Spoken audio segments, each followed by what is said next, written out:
ছাত্ররা হঠাৎ করে সিসি ক্যামেরায় দেখছে সিসি ছিল, সজাগ হইয়া তারে গিয়া ধরছে। আমাদের সমাজে স্বাভাবিক কালচার কি, সুরে ধরলে প্রথমে মানুষ দুই চারটা দেয় কি দেয় না? পোলাপান তারে মারে নাই, মহিলা মানুষ বাঁধছে, বাইন দেয় একটু পানি মারছে। কি মারছে? পানি মারছে। মহিলা মানুষ এভাবে প্রকাশ্যে বাইন্দা পানি মারো, এটা আমিও চাই না, কিন্তু মাদ্রাসার ছাত্ররা সুরে দূরে কইরা ফেলছে। এই সরকার কি করছে জানেন? ডক্টর মোহাম্মদ ইউনূসের সুরের সরকার, সুরের সরকারেরা এরা এই ছাত্রগুলোরে ধরে জেলখানায় দিচ্ছে। আপনারা জানেনই না, খবরই রাখেন না, দেশ কোথায় যাচ্ছে। সেই মাদ্রাসার তালিবুল ইলমদেরকে ওই সুরের পক্ষ নিয়া এই জুলকারনাইন সায়ের নামের এক ভণ্ড আছে, এই সাংবাদিক নামের আল জাজিরার তথাকথিত সাংবাদিক নামের এই বাংলাদেশের গোয়েন্দা সংস্থার দালাল, এই সায়েরের কথায় কিংবা আরো কয়েকজনের কথায় এই ইন্টারিম সরকার এই মাদ্রাসার তালিবুল ইলমদেরকে জেলখানায় ধরে নিয়ে গেছে। কল্পনা করা যায়? আপনি সহ্য করতে পারবেন?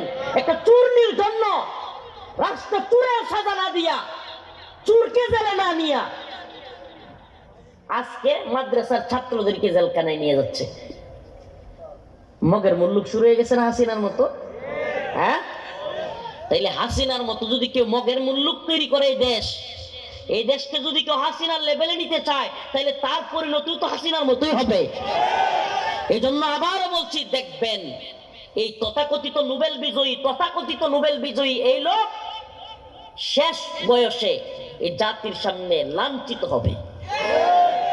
মাত্র তো 12 তারিখ পর্যন্ত কয়দিন, এই অল্প সময় অপেক্ষা করেন, লিখে রাখেন রফিকুল ইসলাম মাদানী ছোট হুজুর কি বলছিল, কথাগুলো স্মরণ রাখেন। আজকে জানুয়ারি মাসের 6 তারিখ আপনাদের এই 30 সালে প্রোগ্রামে বলে গেলাম, কারণ আপনি মাদ্রাসার তালিবুল ইলমদেরকে দুইটা জেলখানায় দিয়ে দিবেন, অপ্রাপ্ত বয়স্ক ছোট ছোট বাচ্চাদেরকে। আলেম আতাউর রহমান বিক্রমপুরী, মানুষের ভুল থাকতেই পারে, ভুল মানুষের থাকতে পারে, আমাদেরও আছে, আমরা ভুলের ঊর্ধ্বে না, কেউ ফেরেশতা না, কিন্তু একজন আলেম হকপন্থী যে কোনো আন্দোলনে শরিক হয়, জুলাই আন্দোলনে সবচাইতে সামনে থেকে শরিক হয়েছে, আজকে ওই লোকরে ওই শেখ মুজিবের আমলের এক আইন 90 দিনের মামলা ছাড়া 90 দিনের জেল, মানে এটা কোনো মামলা নাই, কিছুই নাই, 90 দিন তারা বন্দি করে রাখবে। এটা কোনো কথা? এটা কোনো কথা? এটা মাইনা নেওয়া যায়? তাইলে হাসিনাও যা করছিল আপনারাও তাই করতেছেন। তাইলে এই নতুন বন্দোবস্ত, এটা কোন বন্দোবস্ত? এটা কোন নতুন বন্দোবস্ত? যে আলেমরা জীবন দিল, যাত্রাবাড়িতে শত শত হাফেজরা জীবন দিল, আমরা রাজপথে মিছিল মিটিং আন্দোলন করলাম, বুলেটের সামনে মায়ের কাছ থেকে স্ত্রীর কাছ থেকে বিদায় নিয়ে আন্দোলন করলাম, বছরের পর বছর জেল খাটলাম, 26 দিন রিমান্ডে থাকলাম, আমাদের আওয়ামী লীগ সরকারের প্রশাসন আমাদের কাপড় চোপড় খুলে ফেললো। আলেমদের এরকম ভাবে বন্দি করার মতো দিন দেখবার জন্য, এই দিন দেখবার জন্য আমরা এগুলো করছি। মাদ্রাসার তালিবুল ইলমদেরকে চুরি করলো মহিলা, চুরের শাস্তি না দিয়া, এই চুন্নি মহিলা যেইভাবে মাদ্রাসার ভিতরে ঢুইকা মাদ্রাসার রক্ষিত জিনিস নিয়ে যাচ্ছে, ওর তো হাত কেটে দেওয়া দরকার ছিল।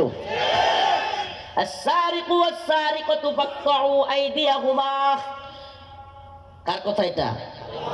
দেখছেন আল্লাহর আইনগুলোর পরিবর্তন করাইয়া এই চুরগুলো কি সরকার হইছে? মানব রচিত আইন দিয়া এই চুরেরা পুরো সিস্টেম চেঞ্জ করে ফেলছে। আমার সাথে পাশের রুমে জেলখানায় আমাকে যেই বিল্ডিং এ রাখা হয়েছিল, ওই বিল্ডিং এর নিচতলায় এক চুরেরা রাখছে আমার পাশের রুমে। আমাকে কিন্তু প্রায় 3 বছর থাকছি, তো একই রুমে রাখে নাই, কিন্তু আবার ভুল বুঝেন না যে হুজুর একটু আগে কইছেন অমুকের সাথে ছিলেন, এখন আবার, কারণ মানুষ তো খালি ফাঁক ফোকর খুঁজে, বুঝছেন?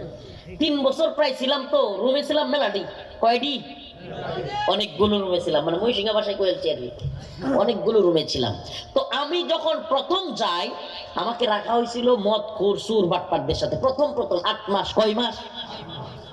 আমার পাশের রুমে রাত্রের 1টা নাই 2টা নাই, খালি চিল্লায়, কারোর চাইলেই চিল্লায়, আমার বিড়ি দে, আমার বিড়ি দে, একটা বিড়ি দে। কি বিপদটা, হুট করে ঘুমোতে উঠতে শুনি বিড়ি দে বিড়ি দে, হ্যাঁ বিড়ি না দিলে হ্যাঁ ঘুমায়ও না, আমরাও ঘুমাইতে দেয় না। হ্যাঁ প্রতিদিন কমসে কম 30 থেকে 40টা একটু বাইর হওয়ার পরে যতগুলো বিড়ি পড়ে থাকে, মানে আমার নিচতলায় যে রুমে দিছিল 4 তলা 3 তলা ছিল রাজনৈতিক নেতৃবৃন্দের, বিএনপি জামাত হেফাজত 3 তলা 4 তলা, আর আমারে কষ্ট দেওয়ার জন্য এই 4 তলার মধ্যে নিচতলা গুলোতে যে খারাপ আসামি নিচতলায় এগুলোরে রাখতো, এগুলোরে জেলখানায় বলে বি ক্লাস। জেলখানায় কি বলে? একবার সব পরিচিত একটা নাম, বি ক্লাস। তো এই বি ক্লাসদের সাথে ওই মাঝখানে আমার কষ্ট দেওয়ার জন্য একটা নষ্ট রুমে রাখছিল। রাত্রি 2টার সময় ওইটা চিল্লায় খালি, এ আমারটা বিড়ি দে, আমারটা বিড়ি দে, প্রায় রাত্র। হায় রে, মানে ঘুমাইতেও পারি না, কিচ্ছু না।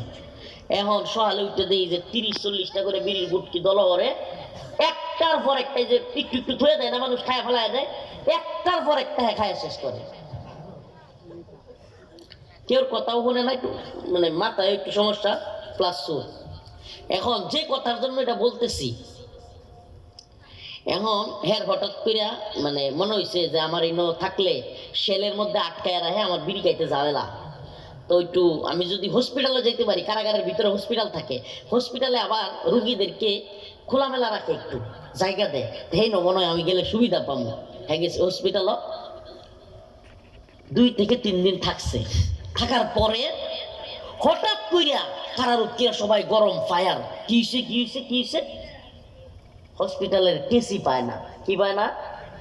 কেসি পায় না। এটা বলো কেসি হসপিটালের মশারি, হসপিটালে কিন্তু রুগীদেরকে মশারি দেয়, কারাগারের মশারি হসপিটালেও, কিন্তু মূল রুমগুলোতে কিন্তু মশারি নাই, মশারি পায় না, কেসি পায় না। এরপরে হইলো আপনার ওই সিসি ক্যামেরার তার আছে না, তার যেখানে সিসি ক্যামেরা আছে ওই তারও পায় না। হাই রে, কারারক্ষীরা দৌড়াদৌড়ি ছুটাছুটি ছুটাছুটি কইরা শেষ পর্যায়ে, ওর নামটা কইলাম না, ও যদি শুনে কষ্ট পায় লাগব, নামটা কইলাম না। শেষ পর্যায়ে গিয়া কেসি যা কিছু আসিন সব তার রুমে পাওয়া গেছে। পরে আমি কারারক্ষীরা কইলাম, কি সর্বনাশটা করছে, বাইরে চুরি করলে জেল আনবো, এইনে চুরি করলে নিব কই? সুবহানাল্লাহ। কারারক্ষীদেরকে বললাম, দেখছেন আল্লাহর বিধান, আল্লাহ বলছে আস-সারিকু ওয়াস-সারিকাতু ফাকতাউ আইদিয়াহুমা জাযাআম বিমা কাসাবা নাকালাম মিনাল্লাহ।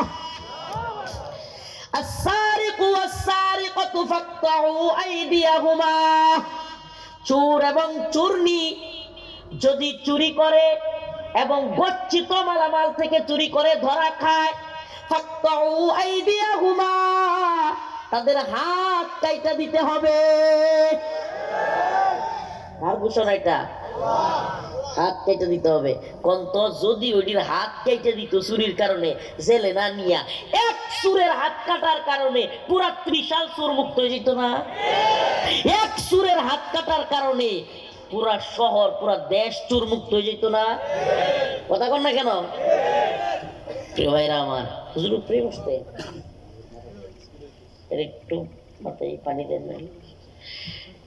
এক চুরের সাজা দেই কে, বাকি চুরেরা শুনেন, চুরেরা জেলেরও ভয় পায় না, পুলিশেরও ডরায় না, জানে পুলিশে কিছু টিয়া দিলে হেরা ছাইরা দেয়। পুলিশ চুর নিতেই চায় না, কারণ হইলো এটা কি নিব, এটা হেন গিয়া এরা বেরিয়ে যাইব।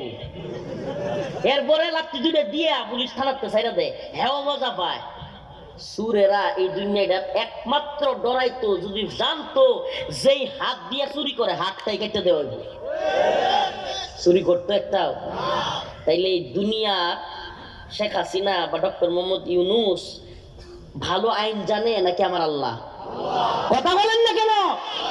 আমার আল্লাহর চাইতে দুনিয়ার কোন বান্দা যেগুলো ডায়রিয়া হইলে বিস্তারতে উঠতে পারে না, হ্যাঁ, করোনা হইলে গড়তে বাড়িতে পারে না, এরা আমার আল্লাহর চাইতে আইন বেশি জানলো। এই খাওয়ায় কে, পালায় কে, রিজিক দেয় কে, এই বাতাস দিছে কে, এই যে আলুগুলো দিছে কে, আলু না থাকলে দেখি না, অন্ধকার দিছে কে, এই যে মাইক কথা বলতেছি সারা এলাকা শুনতেছে, এই মাইকের আওয়াজ দিছে কে, এই যে জবানের এই পাওয়ার দিছে কে, আবার বোমা বানায় রাখতে পারে কে, এই চোখ দিয়ে আপনারা আমি দেখতেছি, আপনিও আমারে দেখতেছেন, এই চোখের পাওয়ার দিছে কে? সুবহানাল্লাহ। এত কিছু দিলেন আল্লাহ, এত কিছু জানেন আল্লাহ, আর আল্লাহ বিধান দিতে জানলেন না।